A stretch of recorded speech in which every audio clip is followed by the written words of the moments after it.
الرحمن الرحیم۔ امام رضا علیہ السلام کی زندگی اور شہادت۔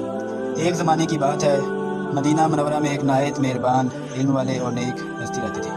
ان کا نام امام علی ابن موسیٰ رضا علیہ السلام تھا۔ لوگ انہیں محبت سے امام رضا علیہ السلام کہتے تھے۔ امام رضا علیہ السلام ہمیشہ سچ بولتے، غریبوں کی مدد کرتے اور ہر ایک کے ساتھ محبت سے پیش آتے تھے۔ اگر کوئی سوال پوچھتا تو آپ بہت آسان انداز میں جواب دیتے۔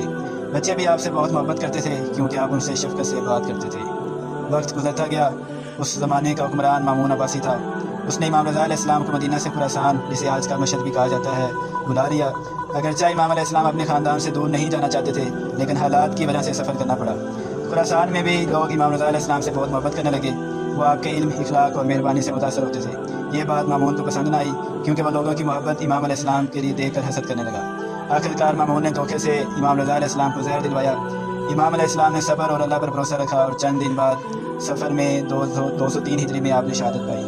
آج دنیا بھر سے لاکھوں زائرین مشہد میں امام رضا علیہ السلام کے روضہ مبارک پر حاضر ہوتے ہیں، دعا کرتے ہیں اور آپ کی سیرت سے محبت، صبر، علم اور اچھے اخلاق کا سبق سیکھتے ہیں۔ اللہ تعالی ہمیں امام رضا علیہ السلام کی سیرت پر عمل کرنے کی توفیق عطا فرمائے، آمین۔